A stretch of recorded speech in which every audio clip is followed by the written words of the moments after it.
کیا کسی شخصیت کو یا اس کی محبت میں اتنا آگے بڑھ کر اپنے پیغمبر کو ہذیان تک پہنچا دینا، کیا یہ اللہ کے جلال کو، اللہ کی نورانیت کو اور اللہ کے بنائے ہوئے نظام پر گالی نہیں ہے؟ اس کا جواب دیجیے گا. کوئی اس میں دوسری رائے نہیں ہے، لیکن سوال یہ ہے کہ کیا سارے صحابہ برابر تھے؟ نہیں. جب سارے انبیاء برابر نہیں ہیں تو سارے صحابہ بھی برابر نہیں. پاسبل ہی نہیں. اس دعوت کے اندر شراب پلائی گئی، صحابہ نے شراب پی، اس میں معاذ اللہ حضرت علی نے بھی شراب پی. حضرت علی کو آگے مغرب کی نماز کے لیے کھڑا کر دیا جاتا ہے. حضرت علی اللہ کا قرآن غلط پڑھتے ہیں کہ ایک واقعہ نقل کیا جاتا ہے، مفسرین نقل کرتے ہیں کہ حضور اکرم صلی اللہ علیہ وآلہ وسلم مولا کائنات علی ابن ابی طالب علیہ السلام کی تربیت نہ کر سکے. لیکن وہ سکینڈل ہم دیکھتے ہیں کہ مسلمانوں کی، نعوذ باللہ، مفسر قرآن کی کتاب میں ابن کثیر میں یہ روایت لکھی ہے کہ حضور اکرم صلی اللہ علیہ وسلم کی معاذ اللہ ثم معاذ اللہ نگاہ پڑتی ہے حضرت زینب بنت جحش پر.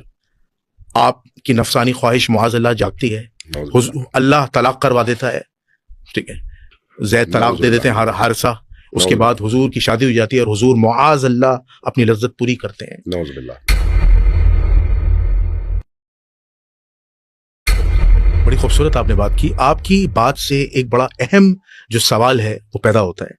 آپ نے کہا کہ ہم مسلمانوں کے اندر ایک بیماری ہے، ہم مسلمانوں میں ایک بہت بڑی خطا ہے، بلکہ گمراہی ہے. وہ گمراہی یہ ہے کہ ہم نے بعض ایسی شخصیات جنہیں مسلمان بعض معنوں میں اللہ کا ولی مانتے ہیں اور ان کے قصیدے پڑھتے ہیں، ان کے ترانے پڑھتے ہیں. میں تو یہ کہوں گا کہ علی کے مقابلے میں، مولا کائنات علی ابن ابی طالب کے مقابلے میں ان کی منقبتیں بھی ایجاد ہو گئی. میں نام لینا نہیں چاہتا، میں ایک جنرل بات کر رہا ہوں.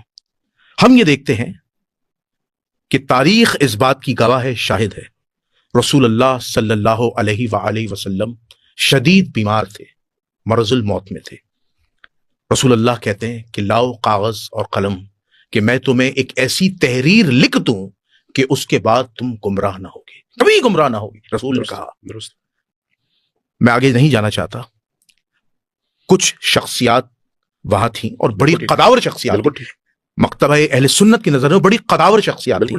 وہاں پر وہ قداور شخصیات کہہ رہے ہیں کہ چلو رسول سے پوچھ لیتے ہیں کہ یہ معاذ اللہ یہ کیا ہذیان کہہ رہے ہیں. پھر بعض روایات میں ان الرجل لیہجر، جی بالکل، اور پھر جملہ یہ کہا جاتا ہے کہ پوچھ لیتے ہیں ماشاء نو حجرا، یہ ہذیان کہہ رہے ہیں، یہ معاذ اللہ بہکی بہکی بات کر رہے ہیں. پھر اس کا اینڈ رزلٹ یہ نکالا جاتا ہے کہ دراصل دین مکمل ہو گیا تھا. رسول اللہ کو فلاں نے، محدث نے لکھا یہ بات، فلاں نے اجتہادی خطا سے روک دیا. کیا کسی شخصیت کو یا اس کی محبت میں اتنا آگے بڑھ کر اپنے پیغمبر کو ہذیان تک پہنچا دینا، کیا یہ اللہ کے جلال کو، اللہ کی نورانیت کو اور اللہ کے بنائے ہوئے نظام پر گالی نہیں ہے؟ اس کا جواب دیجیے گا. آپ بڑے حساس سوالات پوچھ رہے ہیں آج. میں بہت معذرت چاہتا ہوں. پاکستان کے اندر ایسی فضا ہے جہاں پر ان باتوں کو ہضم کرنے کے لیے عقل بھی چاہیے، میں برداشت بھی چاہیے. میں آپ سے بڑی معافی مانگتا ہوں، لیکن قبلہ اگر رسول اللہ نہیں ہے نا تو میں کافر ہوں. میں اسی طرف میں بہت معذرت چاہتا ہوں، میں ہاتھ بھی آپ سے جوڑ رہا ہوں، لیکن میں مجبور ہوں کہ میں اپنے نبی سے محبت کرتا ہوں. میں اپنے نبی کے آگے ایک وہ کرنا، میں اس کی بڑی کوئی شک نہیں. اس لیے میں کہہ رہا ہوں حساس کہ مولویوں نے ہمارے ذہنوں کو ٹانگے کے گھوڑے کی طرح سے ایک خاص پیٹرن پر اس طرح سے ڈال دیا ہے کہ ہم نہ دائیں دیکھیں نہ بائیں دیکھیں، اس پیٹرن سے ہٹے نہیں. ٹھیک. جبکہ اللہ تبارک و تعالیٰ نے ہمیں عقل دی تھی، ادراک کی قوت دی تھی، فہم کی قوت دی تھی. اللہ تبارک و تعالیٰ نے قرآن کریم میں جتنی تاکید اس بات پر کی ہے کہ لوگوں سوچو، لوگوں غور کرو، لوگوں عقل استعمال کرو، لوگوں غور فکر تدبر اور تعقل کے ذریعے سے حق کو باطل سے الگ کرو. ہم نے اس کو چھوڑا اور ہم نے اپنایا مولوی کی اس بات کو جس میں ہمیں سوچنے کی اجازت نہیں ہے. جو کچھ مولوی نے کہہ دیا اس کو ہم نے دین سمجھ کر ماننا ہے. یہ جو آپ حدیث بیان کر رہے ہیں، سوال یہ ہے کہ صحابہ کرام کے قدموں کی خاک کو میں اپنے لیے اپنی آنکھوں کا سرما سمجھتا ہوں. میں یہ بات بے مانگے دوحل کہہ رہا ہوں آپ کی اس محفل میں. رسول کریم کے پاکیزہ، با عمل، با کردار، صاحبان علم، صاحبان تربیت، رسول کے سائے میں تربیت پانے والے وہ جلیل القدر اصحاب، ان کے قدموں کی خاک حقیقتاً ہماری آنکھوں کا سرما ہے. کوئی اس میں دوسری رائے نہیں ہے. لیکن سوال یہ ہے کہ کیا سارے صحابہ برابر تھے؟ نہیں. جب سارے انبیاء برابر نہیں ہیں تو سارے صحابہ بھی برابر نہیں. پاسبل ہی نہیں. صحابہ میں بھی اچھے بھی تھے, درمیانے بھی تھے, برے بھی تھے, پوری طرح سے اطاعت کرنے والے بھی تھے, اور بعض جگہوں میں ڈنڈیاں مارنے والے بھی تھے. کیا جن لوگوں کو نبی کریم نے سزائیں دی صحابی نہیں تھے؟ بالکل صحابی تھے. جن کے ہاتھ کاٹے صحابی نہیں تھے؟ بالکل صحابی تھے. جن پر 80 درے پڑے صحابی نہیں تھے؟ بالکل. جن کو شراب نوشی کی سزا ملی صحابی نہیں تھے؟ جن کو زناکاری کی سزا ملی صحابی نہیں تھے؟ ام المومنین حضرت عائشہ پہ ظلم زنا پر الزام ان پر جو الزامات لگانے والے تھے وہ صحابی نہیں. حتیٰ علماء لکھتے ہیں اور حدیث میں کہ بدری صحابی تھے. بدری صحابی جن کو سب سے زیادہ فوقیت دی گئی ہے ان کے بدر کے مارکے میں شرکت کی وجہ سے, اور حضرت عائشہ پر الزام لگانے والے صحابیوں میں بدری صحابی سر فہرست تھے. اس کا مطلب ہے وہاں پر بھی تو آخر آپ کو کیٹیگرائز کرنا پڑے گا کہ کون کتنا نبی کا فالوور ہے, کون کتنا باعمل ہے, کون کتنا نبی کے نقش قدم پر مکمل چلنے والا ہے, اور کون کہاں پر گرنے اور غلطی کرنے والا ہے. اب سوال یہ ہے کہ ہم نے ان اصحاب کے قدموں کی خاک کو اپنی آنکھوں کا سرما کیوں بنایا؟ ان کی وجہ سے یا نبی کی وجہ سے؟ پیغمبر کی وجہ سے. سب کچھ پیغمبر کی وجہ سے. بے شک. ہم نے اہل البیت کی عظمتوں کو پیغمبر کی وجہ سے سمجھا. بے شک. کیونکہ پیغمبر نے ہمیں سمجھایا کہ یہ کتنے عظیم ہیں. ہم نے نبی کریم کے ان تربیت یافتہ شاگردوں کی معرفت پیغمبر کے کلام سے حاصل کی. ہم نے اگر کسی پر جان چھڑکنے کو اپنا ایمان سمجھا تو اس لیے کہ وہ نبی کریم پر جان چھڑکتے تھے. اگر نبی کریم کے مقابلے میں کوئی کھڑا ہو جائے تو میں 1 منٹ کے لیے اس کے سامنے اس کو تعظیم کے قابل نہیں سمجھتا. اگر کوئی کھڑا ہو جائے کہ نہیں آپ بھی ایک فرد ہے اور میں بھی ایک فرد ہوں, آپ کی بھی ایک رائے ہے, میری بھی ایک رائے ہے, اور یہ جمہوریت ہے, اس لیے میرا بھی اپنا ووٹ ہے اور آپ کا بھی اپنا ووٹ ہے, اس کا مطلب نہ پیغمبر ہے نہ صحابی ہے. ہم پیغمبر کو ووٹوں کی بنیاد پر یا ان کے اطراف میں موجود لوگوں کی حمایت اور مخالفت کی بنیاد پر نہیں قبول کرتے, اللہ کی طرف سے وحی کے امین کے طور پر قبول کرتے ہیں. بے شک. لہٰذا نبی کریم نیند میں بھی اللہ کے نبی ہیں, جاگتے ہوئے بھی اللہ کے نبی ہیں, بیماری میں بھی اللہ کے نبی ہیں, صحت میں بھی اللہ کے نبی ہیں, جنگ میں بھی اللہ کے نبی ہیں, اور حجلے عروسی میں بھی اللہ کے نبی ہیں. لہٰذا آپ کی سیرت, آپ کا حکم, آپ کا منشا ہم جہاں پر بھی ہو ہم پر واجب الاتباع ہے. اب اگر وہ کہے کاغذ قلم لے آؤ تو مجھ پر فرض ہے. میں اگر وہاں پر آئیں بائیں شائیں کروں تو اس کا مطلب یہ ہے کہ میرے اندر کوئی بیماری ہے, میرے اندر کوئی کھوٹ ہے, میرے اندر کوئی مشکل ہے. نبی اگر کہے کرو اور میں کہوں نہیں, چاہے میری نیت آپ 1000 دلیل گڑیں کہ میری نیت بہت اچھی تھی, بہت اچھی نیت کے ساتھ اللہ کا انکار کرنے سے میں کافر ہو جاتا ہوں. بے شک. نیت بے شک میری اچھی ہو اللہ کے انکار میں, لیکن اس اچھی نیت کی وجہ سے میں برا کام کروں تو اچھی نیت اس برے کام کو صحیح نہیں کر سکتی. برا کام ہے. بے شک. اللہ کے رسول کی مخالفت ہر صورت میں انسان کو جادہ حق سے منحرف کرنے کا سبب ہے.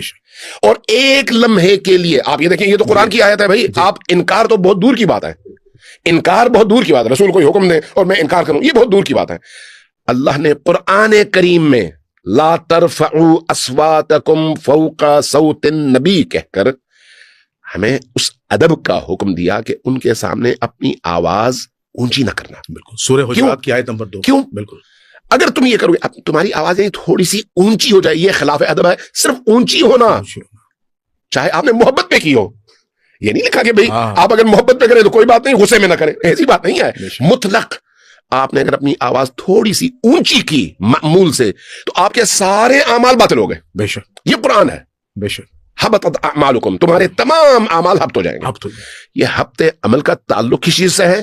اس چھوٹی سی بے ادبی سے جو عام معاشرے میں بے ادبی نہیں سمجھی جاتی.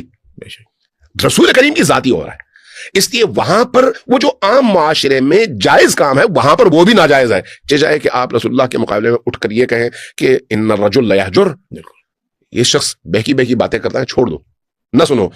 حسبنا کتاب اللہ, ہمارے لیے کتاب کافی ہے. آپ کے لیے کتاب کافی ہے؟ وہ کتاب کون لے کر آیا ہے؟ محمد رسول اللہ. اگر محمد رسول اللہ وہی کتاب لے کر آئے ہیں تو محمد رسول اللہ کو آپ نے صادق, سچا, اللہ کا نبی سمجھا, تب آپ پر یہ کتاب حجت ہے. بے شک.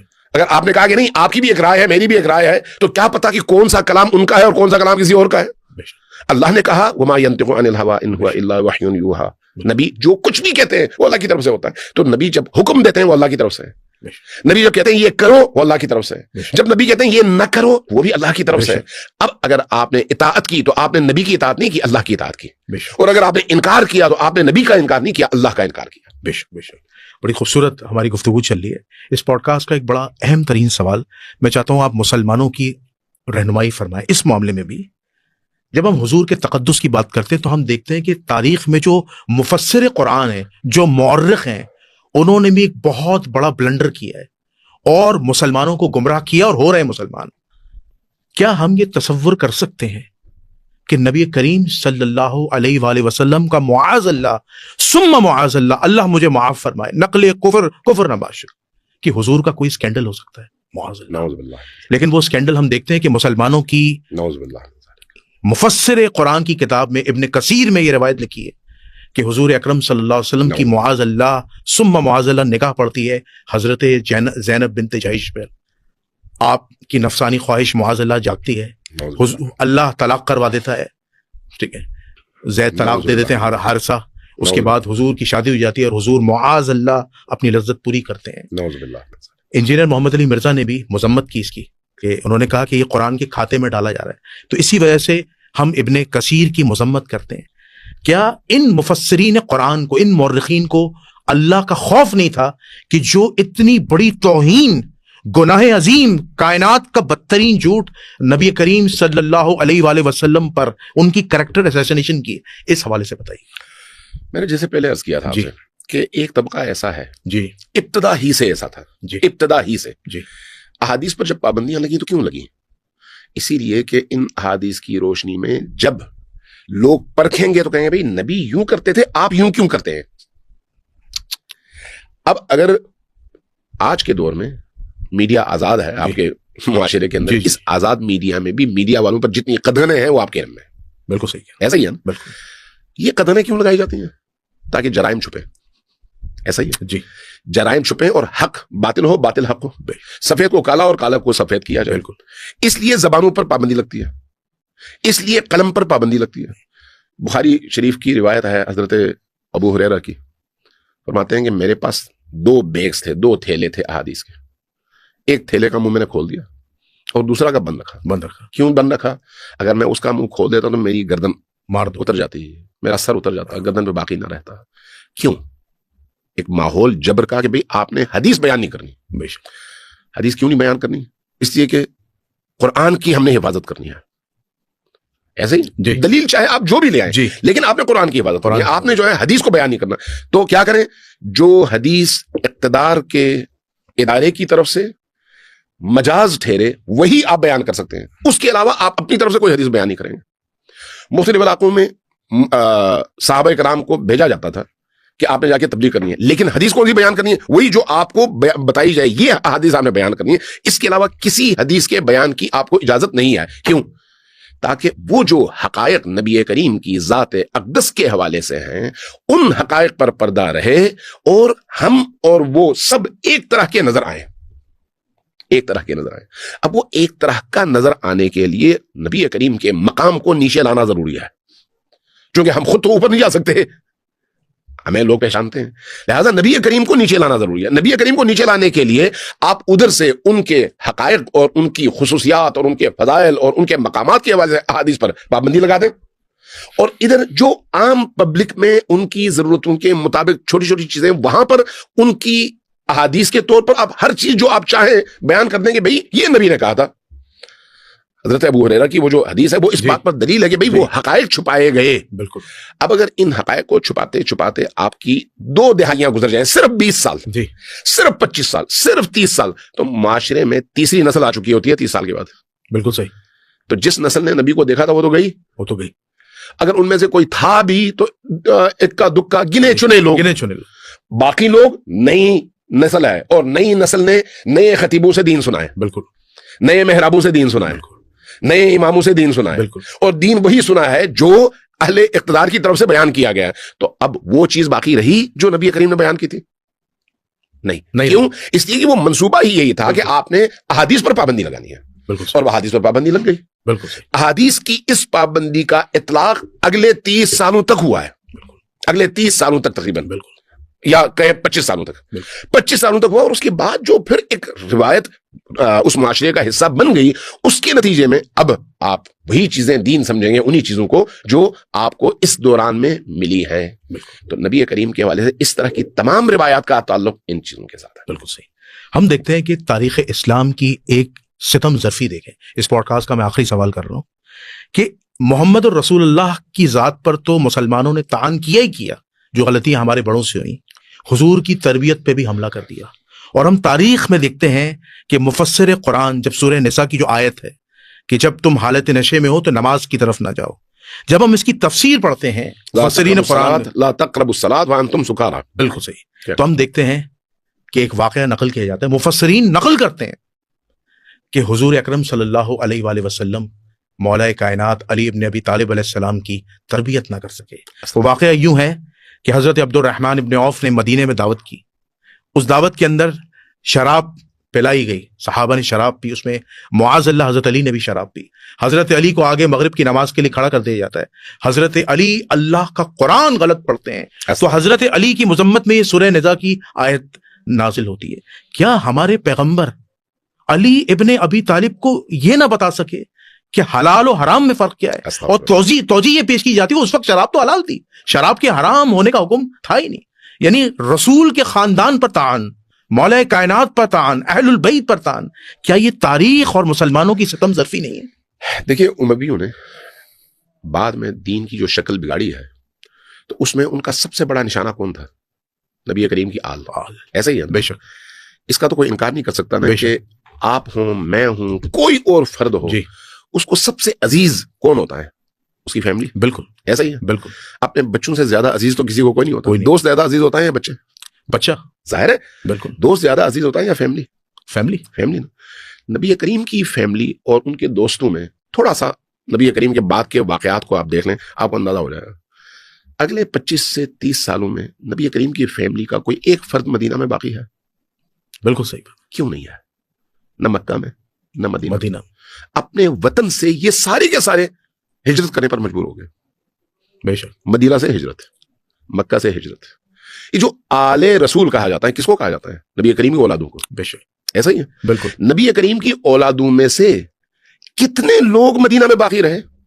سب کو بھاگنا پڑا، سب کو جانا پڑا، کیوں؟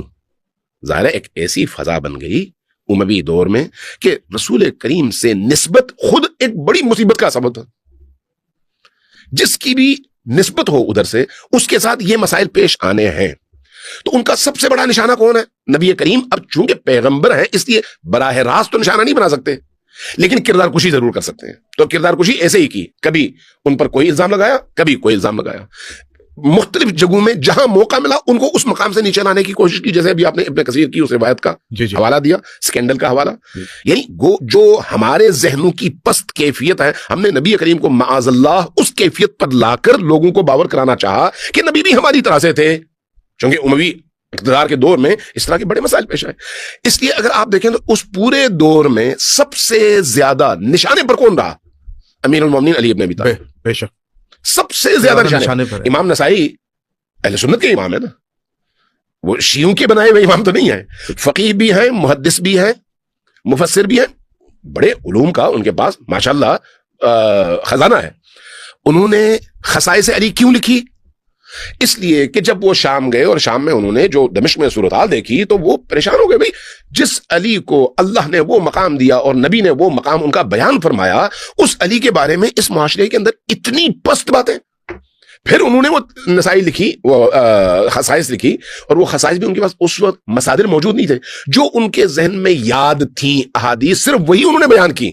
اس کا مطلب یہ نہیں ہے کہ صرف انہی احادیث پر اکتفا ہوتا ہے کہ یہی احادیث ہیں علی کی شان میں، نہیں، ایسا نہیں ہے۔ یہ وہ احادیث تھی جو ان کو صرف یاد رہیں، جو انہوں نے بیان کی، اور جب بیان کی تو پھر ان کو مارا بھی گیا، اور لاتوں اور بوٹوں کی ضربوں سے ان کو اس مقام تک پہنچایا گیا کہ وہ زخمی اور آخر کار جام شہادت نوش کر گئے اور وفات پا گئے۔ یعنی اولین مدافع ہیں علی ابن ابی طالب کے، ایک امام جو محدث ہیں اور اہل سنت کے امام ہیں، کس کے مقابلے میں؟ امویوں کے مقابلے میں۔ کیوں؟ امیر المؤمنین پر اس ظلم اور ستم کے حوالے سے۔ اس لیے امیر المؤمنین پر اس طرح کے ہونے والے مظالم کی کوئی کمی نہیں ہے۔ اس لیے ہم بعض روایات میں پڑھتے ہیں کہ اس کائنات میں اگر مظلوم ترین فرد ڈھونڈنا چاہو تو وہ علی ابن ابی طالب ہیں. امیر المؤمنین کے والے سے ایک روایت میں نقل کر کے اپنی گفتگو ختم کرتا ہوں جی. کہ آپ کی ایک روایت ہے، فرمایا کہ اگر مجھے پتا چلے کہ کسی کنویں کے پانی میں شراب کا ایک قطرہ گرا ہے، اس میں سے کوئی گھاس اگی ہے، اس گھاس کو کسی بھیڑ بکری نے کھایا ہے اور اس کے بعد اس بھیڑ بکری کو ذبح کیا گیا ہے، تو اس گوشت میں سے میں نہیں کھاؤں گا.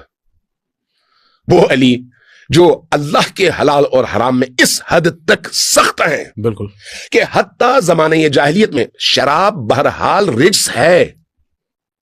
دیکھیں یہ جو بات کی جاتی ہے نا کہ اس وقت شراب حرام نہیں ہوا تھا، نجس تھا، یعنی اس زمانے میں بھی تھا، حکم نہیں آیا تھا، یعنی اس کا جو معنوی اثر ہے وہ تو اس وقت بھی تھا. زہر ہے، چاہے آپ کو بتایا جائے یا نہ بتایا جائے. جب آپ کو بتایا گیا تو اب آپ کو علم ہوا. ٹھیک ہے، آپ کو اگر نہ بتایا جائے تو کیا اس کا زہر کا اثر وہ نہیں ہے موجود؟ بالکل موجود ہے.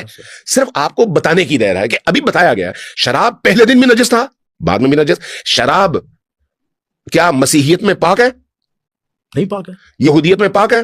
حلال ہے؟ نہیں. تو کیا یہودیت اور مسیحیت اس دور میں موجود تھی یا نہیں؟ بالکل تھی. مکتب اور مذہب کے طور پر یہودی موجود تھے، یہودیت موجود تھی، عیسائیت اور مسیحیت موجود تھی.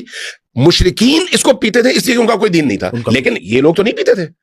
نبی اور ان کا خاندان حضرت آدم سے لے کر اس زمانے تک پاکوں کا خاندان رہا ہے. وہ کیسے اس کو پی سکتے تھے؟ وہ کیسے اس کا عادی ہو سکتے تھے جبکہ دین ابراہیمی سے متعلق کوئی بھی فرد اس کو نہ پاک سمجھتا ہے نہ حلال؟ تو اس لیے یہ ساری چیزیں وہی ہیں جن کو امویوں نے ایجاد کیا اور اختراع کیا، گھڑا، اور اس کے بعد مسلمان معاشرے میں اس کو خدیموں کے ذریعے سے اور محدثین کے ذریعے سے تقسیم کیا اور آج ہماری احادیث کی کتابوں کا حصہ ہے. بے شک بے شک. میں علامہ امین شہیدی صاحب کی اتنی خوبصورت اور جامع اور مفصل گفتگو میں کھو گیا